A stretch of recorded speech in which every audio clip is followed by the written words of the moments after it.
Good morning. Good morning. We're happy to have you once again this morning for our spiritual 52 weeks challenge. Uh, Pray and hope that this morning has been a blessed morning for you, that you are up and going and enjoying the goodness of the Lord and praying that He will bless you this day, that you will Yes. see His blessing and share His blessing with someone today.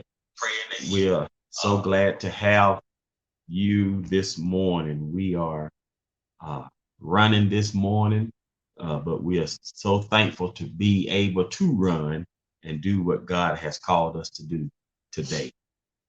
So we are going to read our key scripture, 1 John 4:4.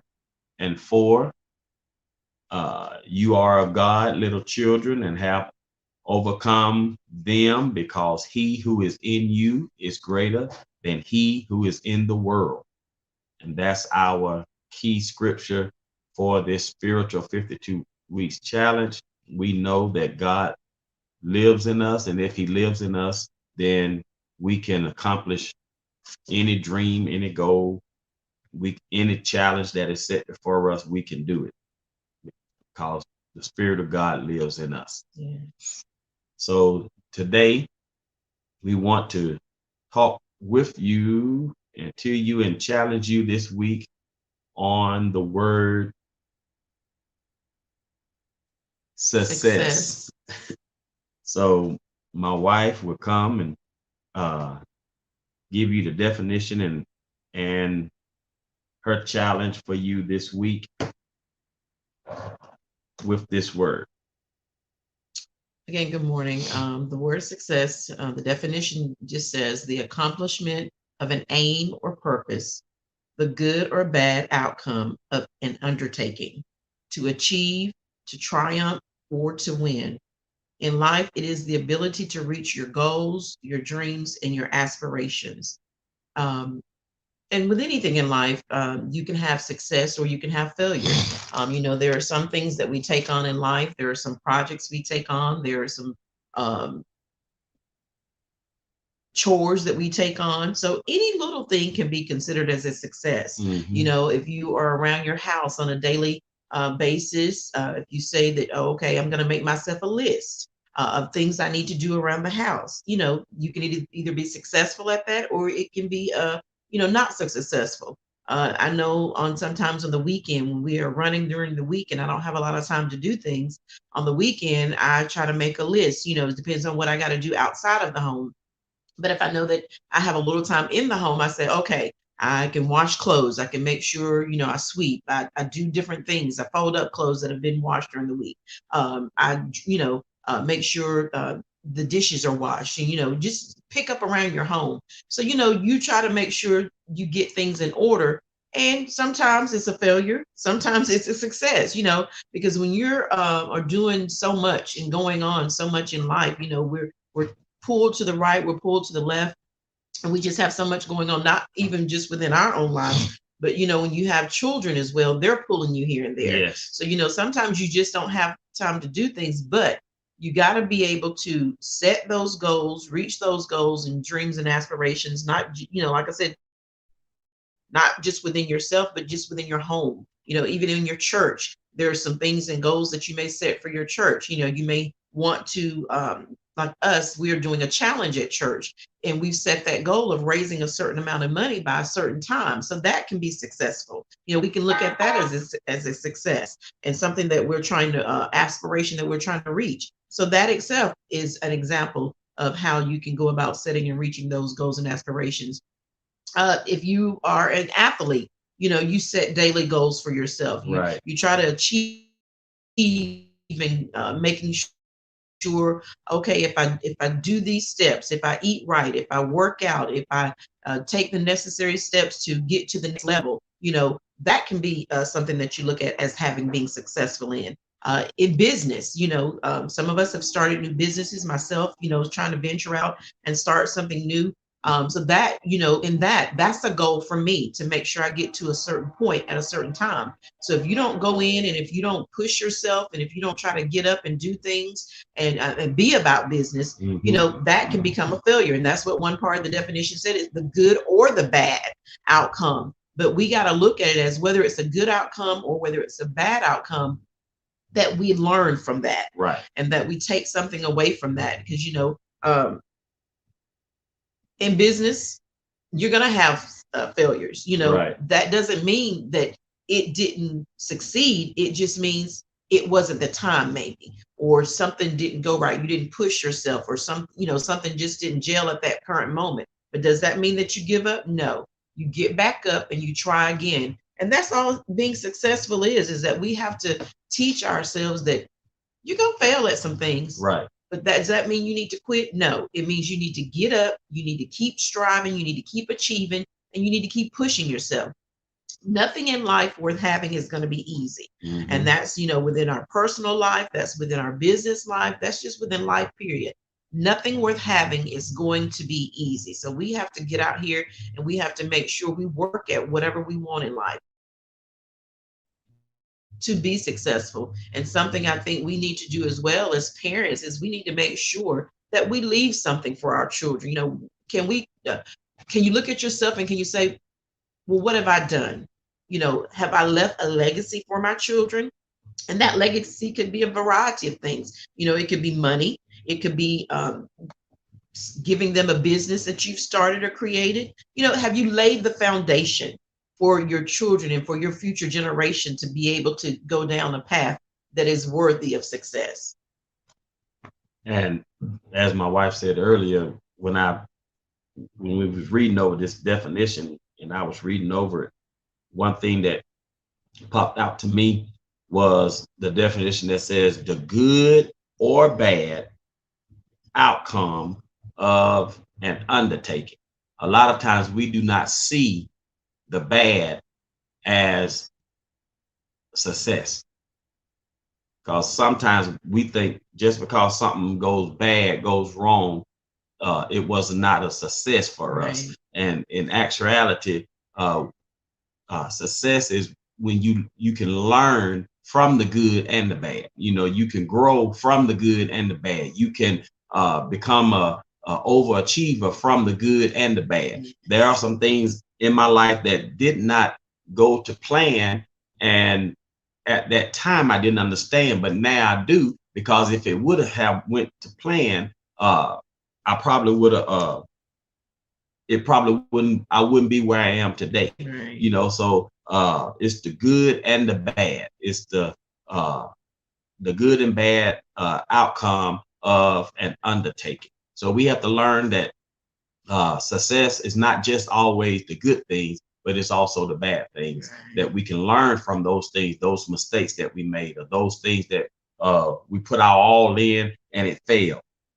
There's a lesson there for us. One thing I think about all the time is my business.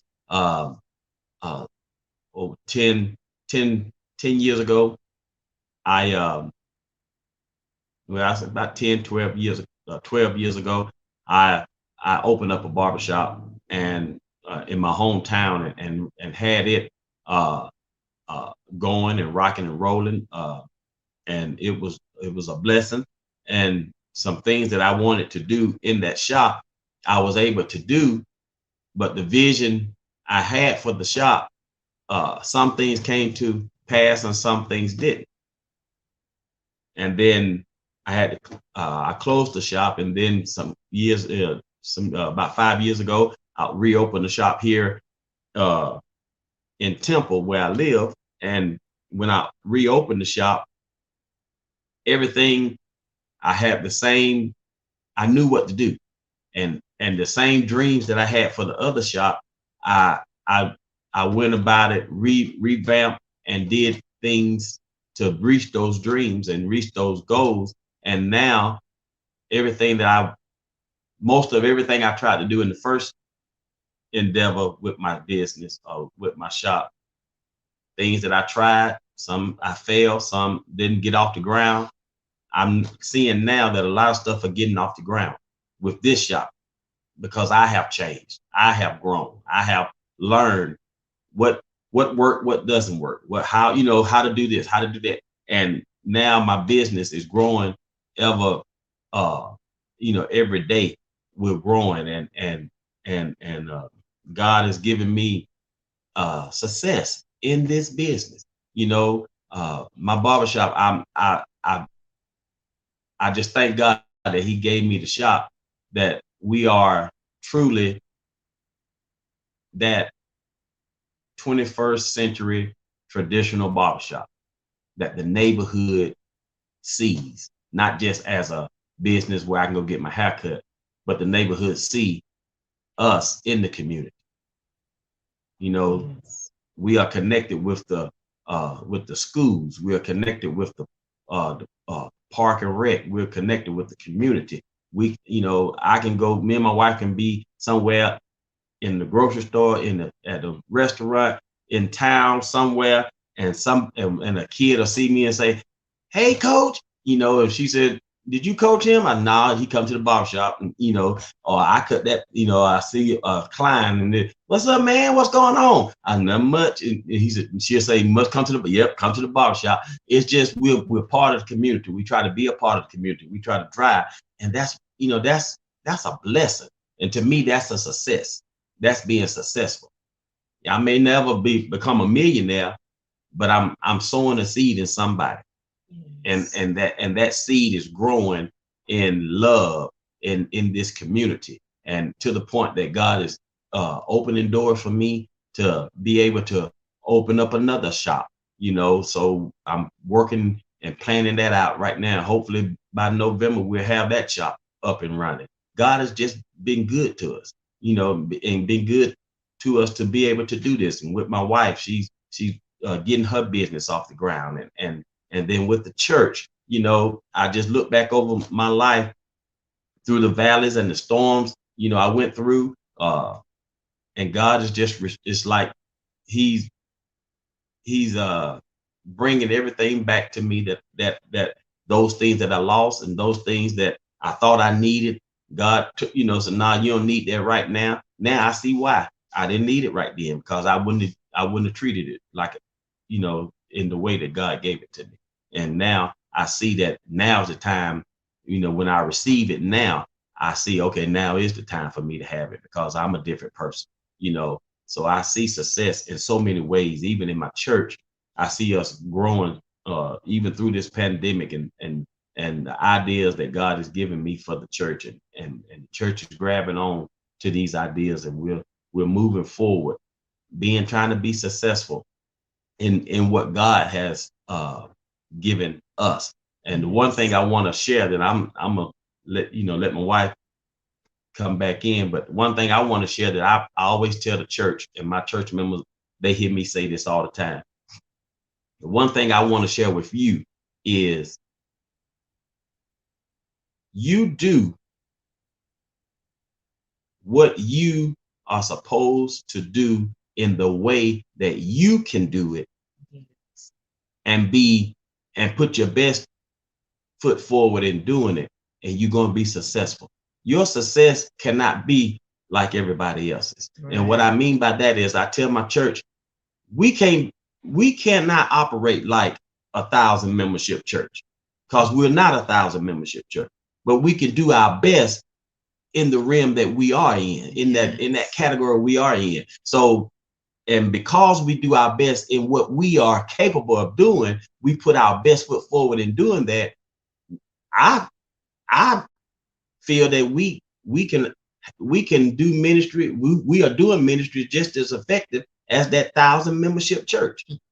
Why? Because you're putting your best foot forward in what you can do. It may not, you may not can give a nursing home a love offering of $1,000, but if you give them $100 from your heart, they gonna feel that $100 just like they felt that $1,000 from that larger church. Yes. Same thing with you. Your success cannot be based on what others are doing, but what you can do with what you have.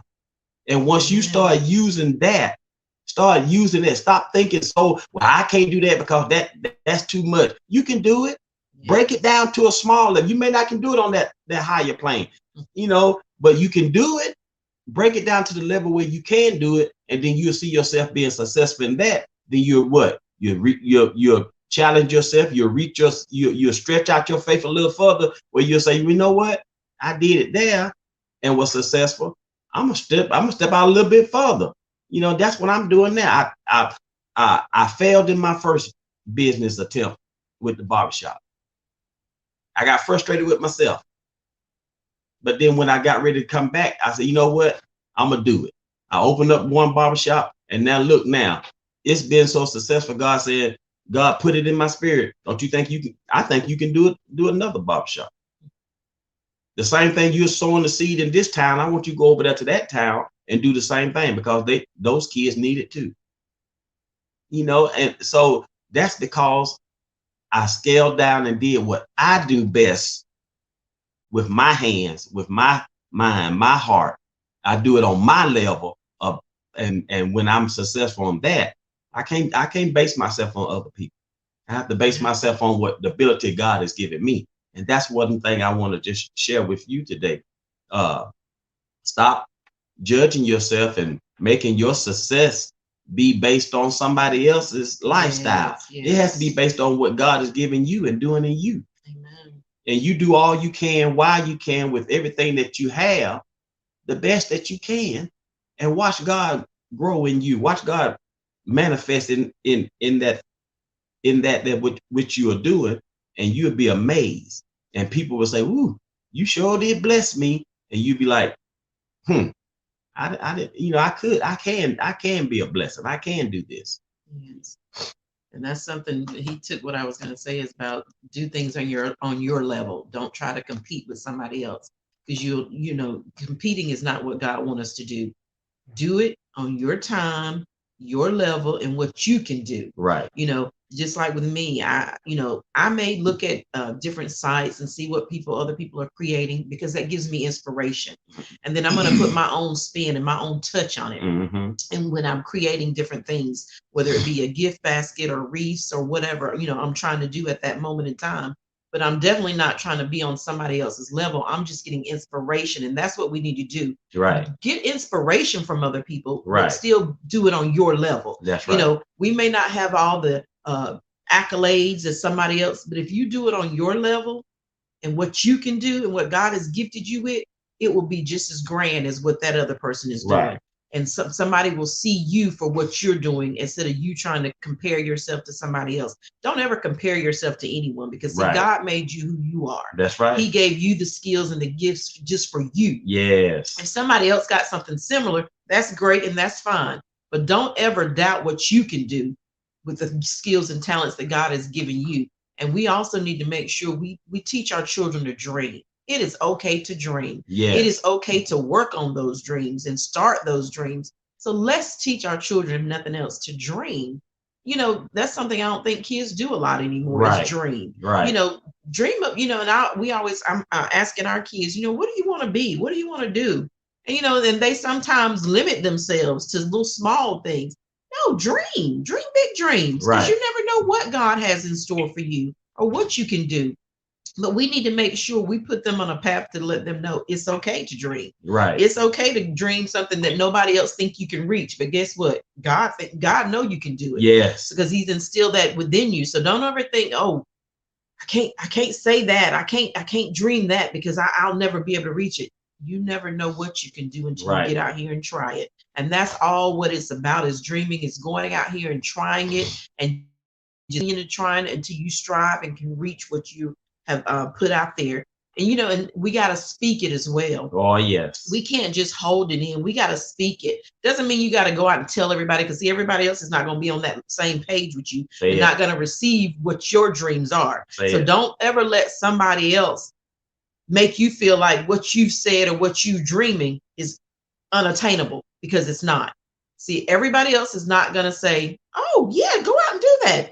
You're going to have those naysayers. So that's why don't go out and share your things sometimes, because sometimes all people want to do is steal what you're trying to do. Mm-hmm. But guess what? If God didn't give it to them, it's not going to work. So go out, speak your dreams, speak life into your dreams. Go out and say, I can do this. This is what God is showing me. And this is what I know I can attain, and I was laughing at myself because throughout the years, I'm on this Facebook group of we're wreath making because that's something I've done it in the past, but you just let stuff go sometimes, and I've started back doing it, whatever. And then the other week, somebody on that group was saying, put your first wreath that you created and put your last one that you may have created. And do you know when I went back and I was looking, I think it was 2014 or 2015 that I made my first wreath. So look at that gap in time that I'm starting back now. And I may have made one here and there throughout the years, but now I'm starting back to getting into it and doing it. But just look at from where God told me I could do the first one to now. But guess what? I sat on that. That's something that could have grown into something much bigger, but I sat on it. So we not only got to speak those dreams when we have them, when God gives them to us, but we got to work them. And I'm guilty, just like I just told you. I sat on it. So there's no telling what I could be doing now if I wouldn't have sat on it. So you got to believe in if nothing else, believe in yourself. Yes. Believe that what God has given you, you can accomplish. You got to work at it. Just like with anything else in life, you have to work at it. And the key word I said was you. If God gave you a vision, if God gave you a dream, you got to get out here and do it. Right. It's okay for other people to support you, and that's great. But if you don't go out here and believe in yourself and support yourself, no, you can't expect anybody else to do it. Right. You can't expect it. And one thing I want to share with you that I had to learn is you can reach and be successful from 0 to 100. But that percentage of jumping from 0 to 100 is a low percentage. So I want listen what I'm saying. You can be successful in reaching your goals, your dreams from 0 to 100, but that percentage is very low. So if you set benchmarks, from 0 to 100, set benchmarks, meaning by this time I want to be here. By this time I want to be here. Yes. By this time I want to be here. Then you'll see that your growth from 0 to 100 is successful with a high percentage rate. Yes. And that's what you have to do. I had to learn that. We serve a God that can I always tell people we serve a God that can do the Big Bang Theory. We can go down on our knees, ask for him to bless us, and he can snap a finger and the blessing right there. We ask for a healing, he can snap his finger and healing is right there. But a lot of times, and most of the times, when you get off your knees, God is looking at you. Okay, what you gonna do about that prayer you just gave me? I know what I can do, but what are you gonna do? What benchmark have you set for yourself in reaching that and making sure that prayer becomes a successful prayer? You see what I'm saying? So if you want a high percentage, is have your long-term benchmark is 0 to 100. But set some small benchmarks. By this time, from like 0 to 10, I want to be here. From 10 to 30, I want to be here. 30 to 40, I want to be here. You setting benchmarks and time and goals. And then when you reach those goals, it helps you and motivates you to now you starting to say, ooh, I can do this. I'm successful. You know what I'm saying? Yeah, I had to struggle. Yeah, I had to revamp some stuff. But guess what? I got here and I'm successful. So success is about you thinking and placing roadmaps and benchmarks in your way so that you can accomplish what you desire, what you want, what God has placed on your heart. Yes. You have to do that. And like my wife said, you have to do it. I can't do it for you. Your family and friends can't do it for you. Husband, wife, they can't do it for you. Children can't do it for you. You have to do it. You have to make up in your mind, this is what I want. I share this with a lot of people. Y'all remember the TV show, The Jeffersons? You know, one of the things I took out of the Jeffersons, one of the key things that I took out of the show, The Jeffersons, is a statement that George would always say uh, when he introduced himself, to others. That statement was, he would says he would say, "I'm George Jefferson, the owner of Jefferson Cleaners, 7 locations, one near you." You know, and I always took that because I'm an entrepreneur. And when I started my barbershop, like I said, years ago, I had that mindset. That's what I was saying. I wanted to be like George Jefferson. I wanted 7 barbershops, you know, 7 locations, and be able to say one near you. Well, you know, God showed me that was George with 7. I may have you with 4. I may have you with 3. I may have you with 10. You know what I'm saying? I may have you with 20. But you know, so I had to start setting my goals. I had to go back and start putting benchmarks in place and try to reach those small benchmarks. And God is doing a great thing now. Not only in me, but in my wife and in my family. And he can do the same thing for you. He wants to do the same thing for you, but you got to allow him to. You gotta help him. You gotta help him. Like my wife said, you gotta help. You gotta do your part. And always remember, your success is not measured on somebody else's theology or somebody else's ideology or somebody else's dreams and goals. Your success is measured on the steps that you are taking to get to where your vision is, where your dreams are. So you got to look at your steps. And if your steps are moving forward, then that's a successful step. And you take it and build on it. That's what your success is determined and measured on. Your steps, not mine, not anyone else's. And always remember that. Do what you can. Do the best that you can with all that you have. Everything that you have, and watch God bless you and bring success right into your lap in everything that you are planning and trying to do. Is there anything else you want? So we thank you for sharing with us and watching us and being on with us. We thank you for just listening to us, and we pray and hope that we said something today to motivate you, to challenge you this week. The word is success. You can have it. It's there for you. Do not think that what you're doing cannot be successful. Right. Stop measuring yourself with somebody else's ruler. That's their ruler. Buy your own and measure your own steps. Hello, somebody. You know, don't measure yourself according to somebody else. You measure yourself according to what God created you to do and what you're doing and the steps that you're making. And you will be and have success. I promise you. So we want to leave you today with this word, this challenge. Go out, be successful. Allow success to just live in you and shine in you this week. We want to leave you with our statement that we always share with you and leave with you, and that is, challenge yourself to be better, because if you don't, who will? We love you. Go forth. You can do this. Go forth in God's name. We love you. Have a blessed week. Yes.